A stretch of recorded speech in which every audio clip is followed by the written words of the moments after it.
heard a humorous story not too long ago about Albert Einstein.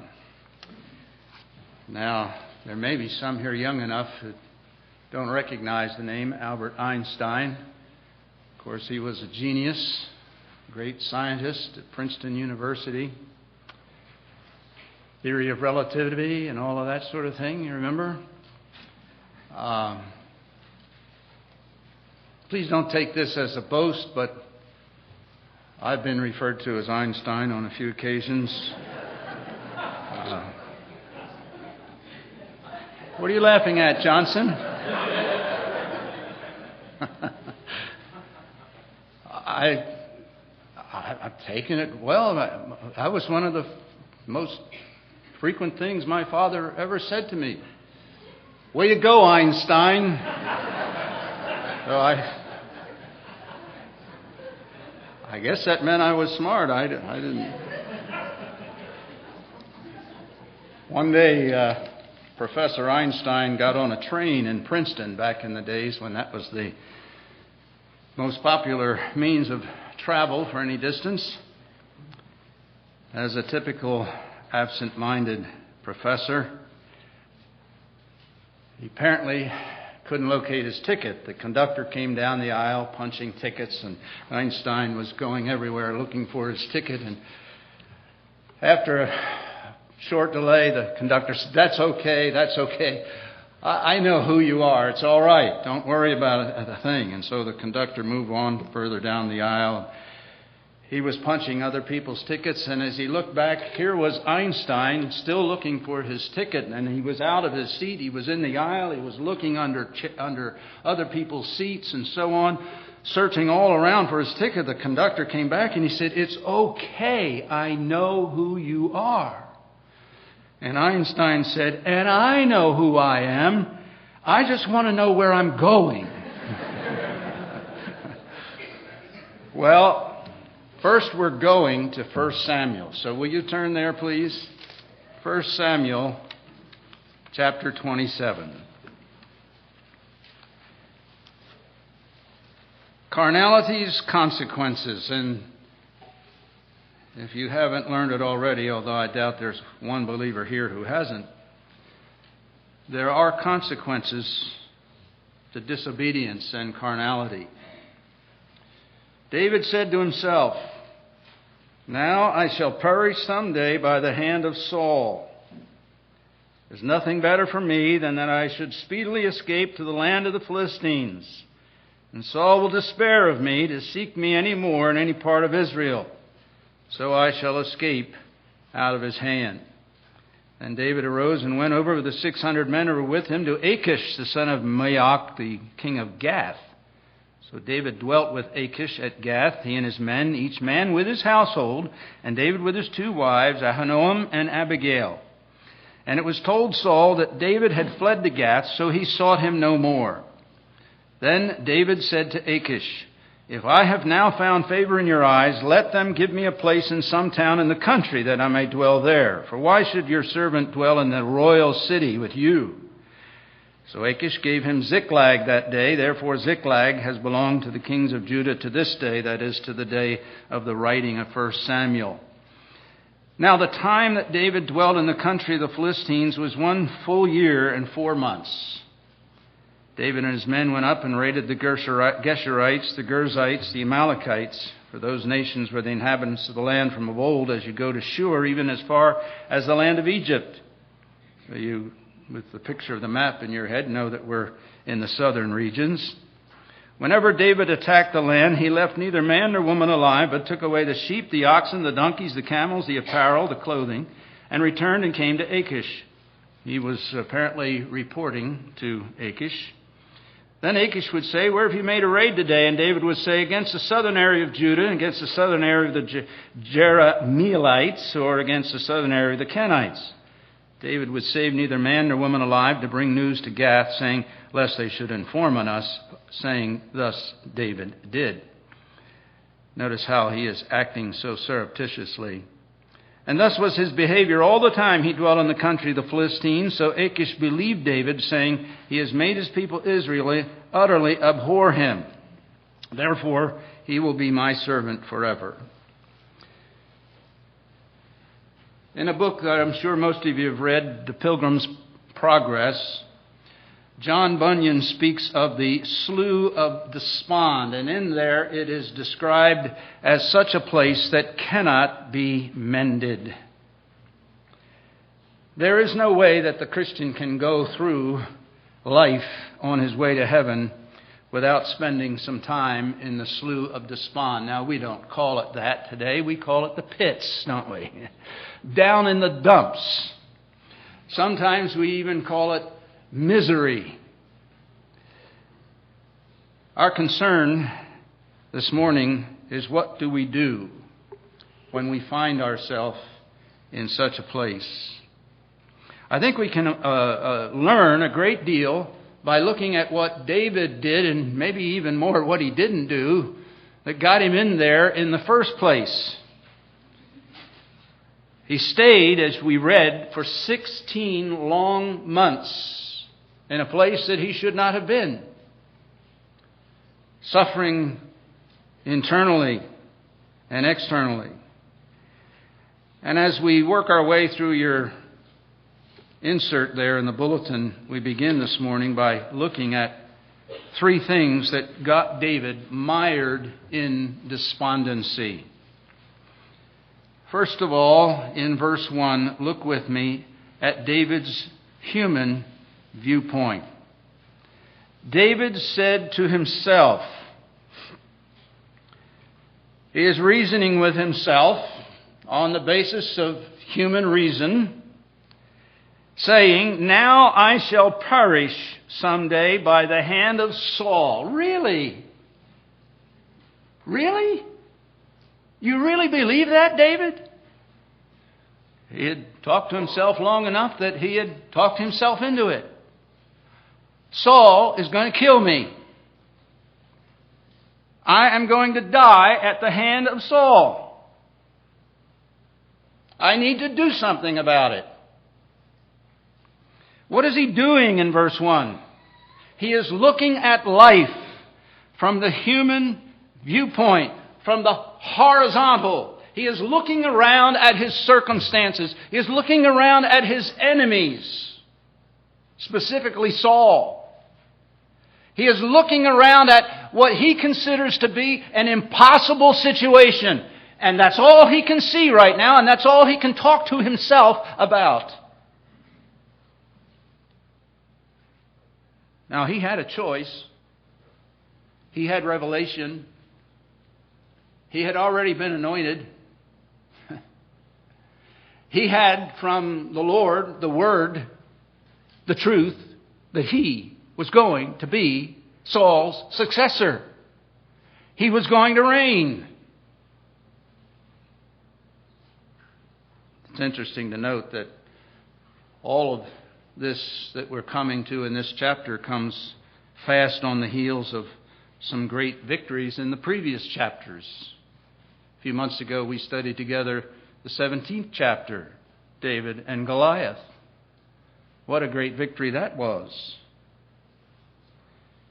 You know, it's interesting how that works in our lives as believers. Haven't you found that some of the most severe attacks upon your faith come after some high point? It's one thing to experience the blessing of the camp and the conference and maybe even the mission trip. But the rubber meets the road when we come back home, doesn't it? The problem isn't at church. The problem is Monday, Tuesday, Wednesday, Thursday, and so on. David is looking at his situation from a simple and strict horizontal perspective. Now remember, all of these things are written for our benefit, are they not? Make the application in your own heart as we go along. So he says in verse 1, there's nothing better for me than that I should speedily escape to the land of the Philistines. Still human viewpoint. And notice also before we even get to that point. He says that I will perish at the hand of Saul. That's not true. David knew it wasn't true. And he puts it in the future tense. Did you see that? Someday I'm going to perish at the hand of Saul. He is thinking about something that hasn't come to pass and never will come to pass. He's pessimistic. He's negative. Now, I know you don't have this problem, but I do this often. We take something that hasn't happened, is not going to happen, and we assume that it is going to happen, and we make foolish decisions as a result. I think we have a brief English word for it. Worry. Worry. Well, since none of us here ever worry, let's move on. Pessimism, negativism, worry. God had already spoken through Samuel, Jonathan, Abigail, and even Saul that David was going to be the king. Let's skip back to chapter 16 for just a couple of verses. Look at chapter 16, verse 1. Now the Lord said to Samuel, how long will you mourn for Saul, seeing I've rejected him from reigning over Israel? Remember, Samuel is the Lord's prophet. God's word comes through Samuel. Fill your horn with oil and go. I'm sending you to Jesse the Bethlehemite, for I have provided myself a king among his sons. Skip down to verse 11. Samuel says to Jesse, are all the young men here, all your sons? He said, there remains the youngest. He's out there keeping the sheep. And Samuel said to Jesse, bring him. He will not sit down till he comes here. So he sent and brought him in. He was ruddy with bright eyes, good looking. The Lord said, arise, anoint him, for this is the one. That's God's word through his prophet. Then Samuel took the horn of oil and anointed him in the midst of his brothers. And the Spirit of the Lord came upon David from that day forward. He is the one. You are going to be the king, Samuel. You are anointed king. Now, he doesn't assume the throne for quite a while yet, but he's the king. He's going to be Saul's successor. We come to chapter 27, and David is having a little pity party with himself, and he says, Saul's going to get me. I'm going to die. It's going to kill me. What has David done? As he talks to himself in this way, we have a classic failure, as we've seen in other cases, a failure to utilize the faith that leads to rest principle. You say, Toyer, don't you ever get tired of talking about that? No, I don't. And we need not ever get tired of utilizing it. What is it? I take what God has said. I take what He has revealed. I take what He has promised. I take what the Scripture says He is in all of His being, in all of His attributes. And by faith, I make that my reality. So it doesn't matter what the circumstances are. It doesn't matter what the feelings are. It doesn't matter what my emotions say. It doesn't matter what my disappointments may be. It doesn't matter. The only thing that matters is what has God said. Who is He? What is He like? What has He promised? That's my reality. That's all David needed to do here. I am going to be the king. Saul or no Saul. Oh, Saul's going to get me. It's a failure, a classic failure to exercise faith in God's truth. The result is a lack of rest and peace. The result is the slough of despond. We'll get to it as we get toward the end. The result is misery. David in carnality. Even Saul. Look at the last verse of the previous chapter. Saul said to David, "May you be blessed, my son David. You shall both do great things and also still prevail." Saul told him he was going to prevail. Pessimism, negativism, a negative attitude. Someone once wrote about a pessimist named Sam. Now, Sam was a rich farmer. And this is what he wrote about Sam. This takes place in the Midwest. Quote, "I have asked Sam's family and Sam's neighbors whether they've ever heard Sam say a hopeful, pleasant word, and not one of them ever had. His wife thinks that Sam did say something pleasant the first year of their marriage, but that was so long ago she's no longer sure." To illustrate how Sam's disposition operates, I drove into his farm one day in July, just about the time the oats were ready to be cut. Sam had 60 acres of the nicest oats you'd ever want to see. I said, "Sam, that's a wonderful field of oats you have there."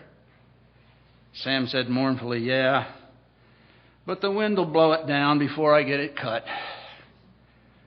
I watched the oats.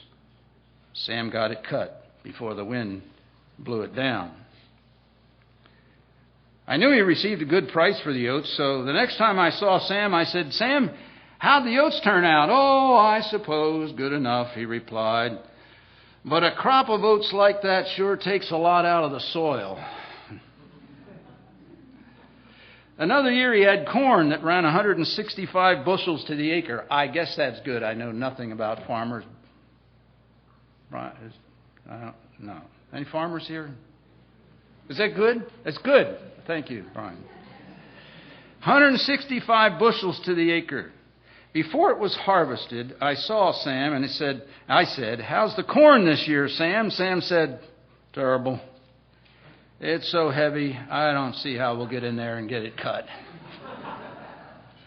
At another time, in October, I met him in the street. It was one of those beautiful October dream days in Wisconsin. With what I thought was a contagious enthusiasm, I said, "Hello, Sam, wonderful day, isn't it?" Sam's answer was, "Yeah, but when we get it, we'll get it hard." You know anybody like that? I had a fellow in our church, an older man, he's with the Lord now, and I'll never forget, Joan remembers it vividly to this day. One Sunday morning, beautiful day, she said, "Good morning, Mr. X." And he said, "What's so good about it?" What a sad attitude. That's a negative pessimist. You know why we fall into this sort of thing? You know why David fell into this sort of thing? Because our eyes are on our circumstances. Or because our eyes are on ourselves. Or because we have become so occupied with people and what people think of us and what they can do for us, or how they've disappointed us because they didn't do for us what we thought they could do for us.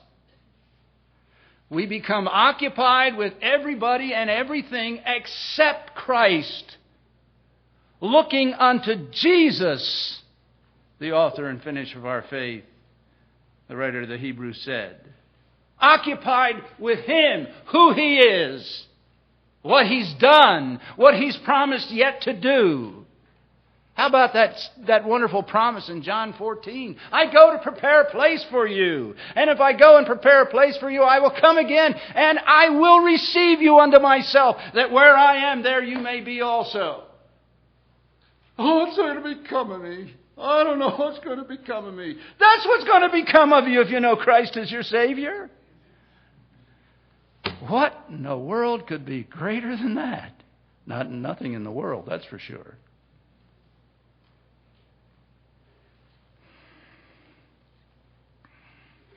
As I analyze my own thought life, and we're still with David's thought life here in verse 1, talking to himself.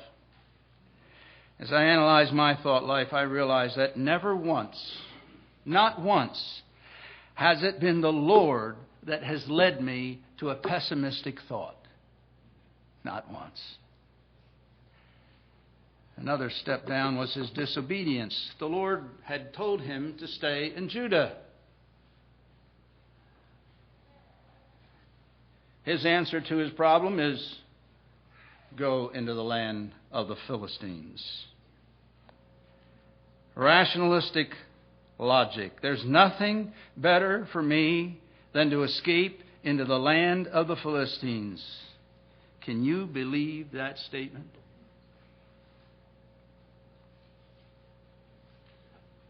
That's rationalism. For sure, Saul wouldn't look for him there. That's the enemy's camp. And that's what he concludes in the rest of verse 1. So I shall escape out of his hand.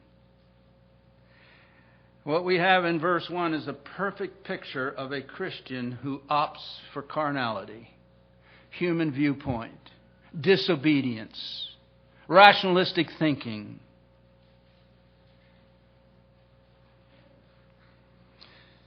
Some Christians may say, well, I'll choose my way and I'll take my lumps. It's my life. I'll do what I want. There's even a song about that some years ago. I don't know if that was the title, but those were the lyrics, the very lyrics. It's my life and I'll do what I want.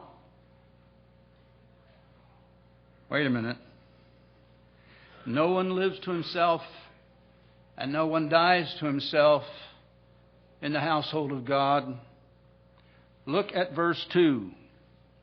Then David arose and went over with the 600 men who were with him. He wasn't the only one affected by this disobedience. Look at verse 3. He dwelt with Achish at Gath, he and his men, and each man with his household. We're up maybe 2,000, 3,000 people by now? And David's wives? Every one of us has responsibility to some others in our lives. Every one of us has responsibility to everyone else here in this room. Whether it's at home, at work, at school, at church, we do not live to ourselves and die to ourselves.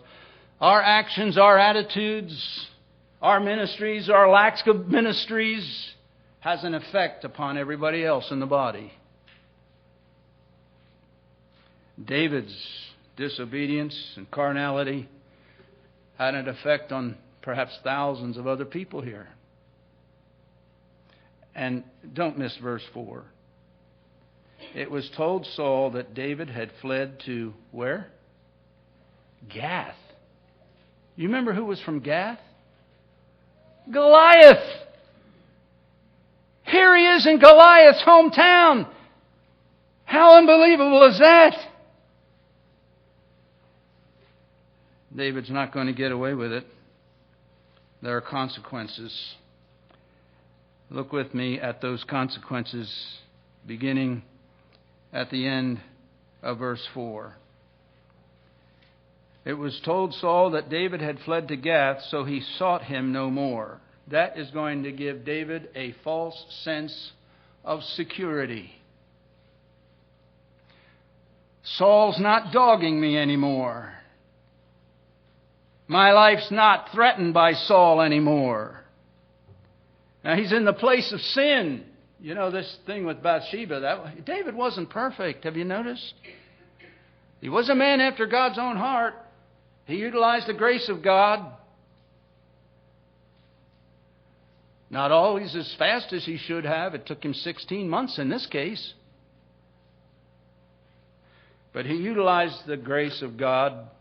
He confessed his sin. You see the great 51st chapter in Psalms and his confession after his sin with Bathsheba. He confessed his sin. It was forgiven. There were consequences that he experienced the rest of his life. But he was forgiven.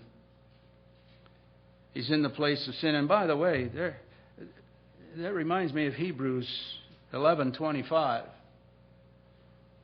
Don't kid yourself. There is pleasure in sin. Is that where the verse ends? There is pleasure in sin for a season, for a little while. For a little while. And then it's the pits. And then it's depression. And then it's misery. The dumps.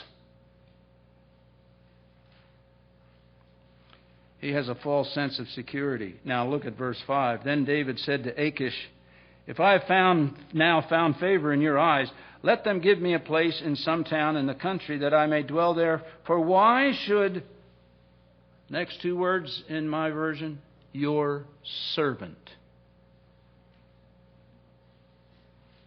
David is now in a place of submission to the adversary. That's where carnality brings us. Submission to the adversary. The carnal believer serves the enemy. Have you thought about that?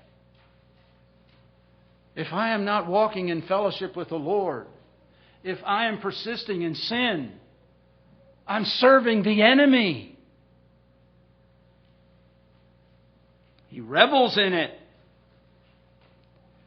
Why should your servant dwell in the royal city with you? That led, thirdly, to a lengthy period of compromise. Look at verses 6 and 7. So Achish gave him Ziklag, way down in the south, that day. Therefore Ziklag has belonged to the kings of Judah to this day. Now the time that David dwelt in the country of the Philistines was 1 full year and 4 months, 16 months. A lengthy period of compromise. You can say, oh, it won't hurt. I'll just dabble in this or that sin briefly and then I'll get back with it. It doesn't work like that. The famous poem, Brief. What a tangled web we weave when first we practice to deceive. This is a lengthy period of compromise. Reminds us of Abraham trying to escape to Egypt. Lot in Sodom. Lot got to Sodom and he stayed there, and he was there so long he actually even became an elder, a ruler in the city. During this period of 16 months, David, called the sweet singer of Israel, became mute. It is apparently true that he did not write one psalm during this 16-month period while he was out of fellowship. He had nothing to sing about.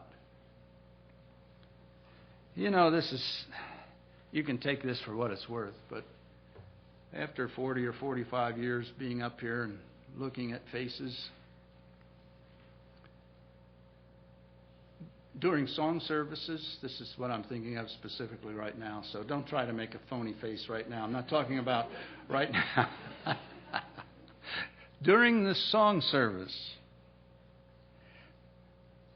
sometimes it's possible to evaluate somebody's spiritual condition by their enjoyment or their lack of enjoyment of the song service.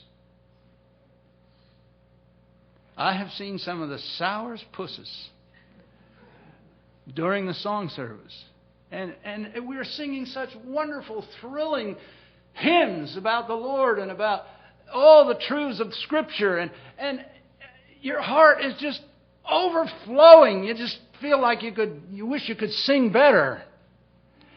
And over there'll be somebody, and back there'll be somebody, and up here there'll be somebody, and there'll be 5 or 6 or 7 maybe in a crowd this size, not singing a note. Now, I've been wrong about that on a couple of occasions, because I found out later that somebody that I thought was really in the pits, in the slough of despond, actually had laryngitis. So, it's not a foolproof test. But generally speaking, it does give some indication of the condition of the heart. And by the way, It's these type of carnal Christians who give trouble in the church. Now look at verses 8 through 12. Here's a fourth thing. A fourth thing that was a consequence of David's carnality. Hypocrisy. Hypocrisy. And David and his men went up and raided the Geshurites, the Girzites, the Amalekites. These are tribes, enemies of Judah in the northern Sinai region. For those nations were the inhabitants of the land from of old, as you go to Shur, even as far as the land of Egypt. Whenever David attacked the land, he left neither man nor woman alive, but took away the sheep, the oxen, the donkeys, the camels, the clothes, returned and came to Achish. He reported to King Achish. Then Achish would say, or I guess he was the son of the king, Achish would say, "Where have you made a raid today?" And David would say, "Against the southern area of Judah, southern area of Jerahmeelites, against the southern area of the Kenites." He would save neither man nor woman alive, to bring news to Gath, saying, lest they should inform on us, saying, "Thus David did." And thus was his behavior all the time he dwelt in the country of the Philistines. What was he doing? He was being vague. He was being deceitful to Achish. You see it in verse 10. He gives Achish the impression that he's been raiding Israelites. Look at verse 12. So Achish believed David, saying, he's made his people Israel utterly abhor him. Not true. Not true. Just like a carnal Christian acts. Talk to a carnal Christian about spiritual things and he won't come to terms with you for love or money. That is a classic picture of a vague answer. I remember being a little vague as a young boy to my mother one night. Back in New Jersey, and Susan, maybe you'll remember this, but back in New Jersey, we had the night before Halloween. Halloween night, you did your trick-or-treating and tried to see how many bags of candy you could come home with. The night before Halloween was called Mischief Night. Did any of you have a Mischief Night? Oh my goodness. It's just unique to New Jersey. Susan, you had Mischief Night? Okay, Susan and I are on the same page. Well, this was our idea of mischief. I should say Susan didn't grow up in the 50s. I did. This was my idea of mischief in the 50s. You rang somebody's doorbell and then you ran away. We didn't have guns, So we had to make what we had. That was swift feet. So we would ring doorbells. And I remember one year, I don't know how old, 10, 12 years old, whatever I was. And we lived on a long street with houses on both sides of the street and only 20 or 25 feet between the houses. And we knew everybody's name on our street. Not like that anymore.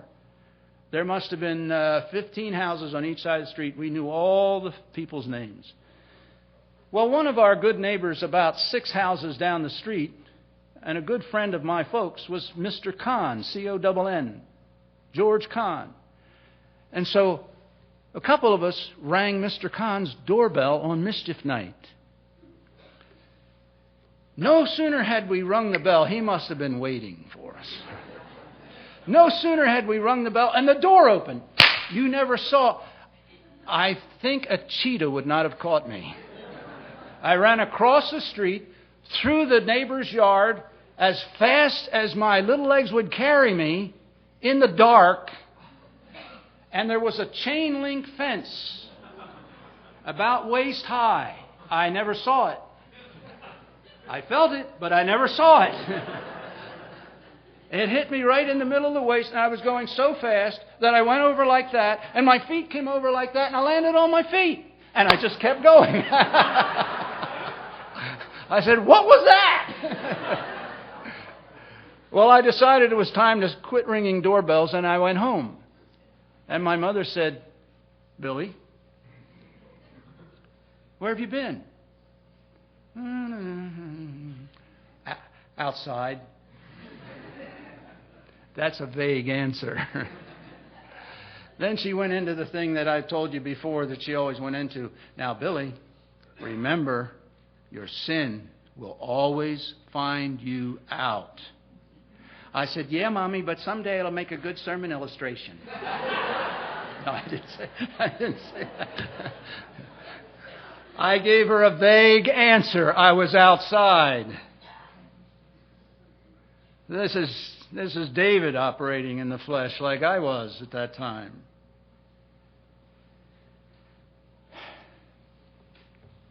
In closing, trace with me David's 3 steps down to eventual despair. In chapter 29, jump over there. Chapter 29, look at verse 6. Achish now is starting to get some flack from his people about David and these Israelites being in Ziklag. Well, we better pick it up at verse 2. The lords of the Philistines passed in review by hundreds and thousands, but David and his men passed in review at the rear with Achish. Then the princes of the Philistines said, what are these Hebrews doing here? You think anti-Semitism is new? Not at all. And Achish said to the princes of the Philistines, is this not David, the servant of Saul, king of Israel, who has been with me these days, these years? And to this day I have found no fault in him since he defected to me. Notice, even Achish realizes that David has defected. But the princes of the Philistines were angry with him. So the princes of the Philistines said to him, make this fellow return that he may go back to the place which you have appointed for him, and do not let him go down with us to battle, lest in the battle he become our adversary. We don't trust him. For with what could he reconcile himself to his master, if not with the heads of these men? He's going to turn on us. Is this not David, of whom they sang to one another in dances, saying, Saul has slain his thousands, and David his 10,000s? They knew of his reputation. He's a man without a country. David became a displaced person. That's number 1. David became a displaced person. It's the problem of identity. Carnality does that to us. Where do I belong? I don't feel at home in church anymore. Well, no wonder. I don't enjoy being around the Lord's people anymore. Well, no wonder.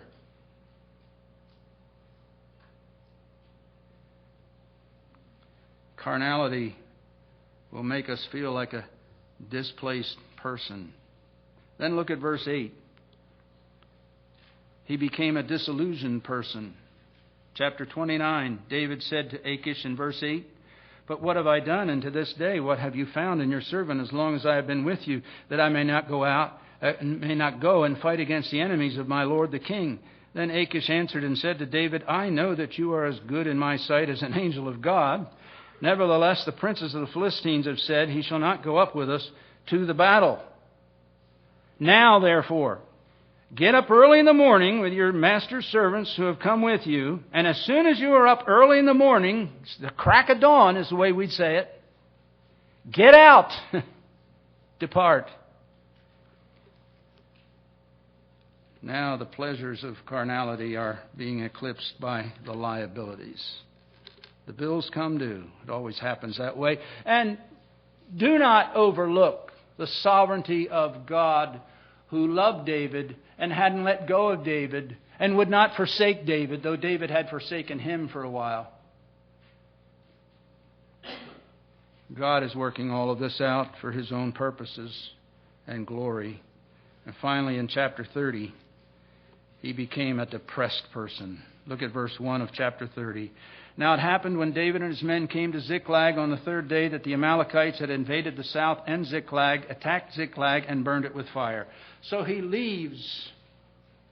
He comes back. He's in this military deal, passing in review and so on, and he's asked to leave. He gets back to Ziklag, and as he comes, he sees that it's leveled by fire. They had taken captive the women and those who were there from small to great. They did not kill anyone, but carried them away and went their way. So David and his men came to the city, and there it was, burned with fire. And their wives, their sons, and their daughters had been taken captive.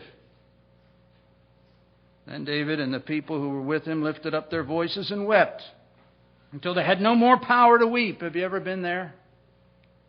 You're cried out. You can't cry any longer. Look at verse 6. Now David was greatly distressed, depressed, for the people spoke of stoning him. His men are turning against him.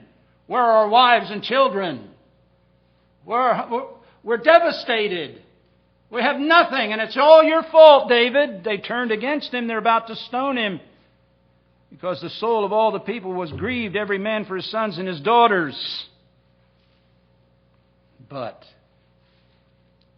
God hasn't given up on David, as we just mentioned. And we close at the end of verse 6. What did David finally do? After 16 months. Verse 6. But David strengthened himself in the Lord his God. That's the first mention of anything having to do with David and his relationship with the Lord in all of this. God never gives up on his children. Think of this. In grace, we sang about grace in the song service. In grace, God allows us to be miserable in our carnality, so that we come to the place that David came to at the end of verse 6. For the first time in 16 months, David is looking up. What has he been doing? How did he get into in this mess in the first place? He was looking around, wasn't he? Human viewpoint. Now he's looking up, and he becomes again occupied with the Lord, who he is, what he's promised him. And you go on and read and find out the Lord gave great victory, and all of those women and children were recovered. Pardon? What?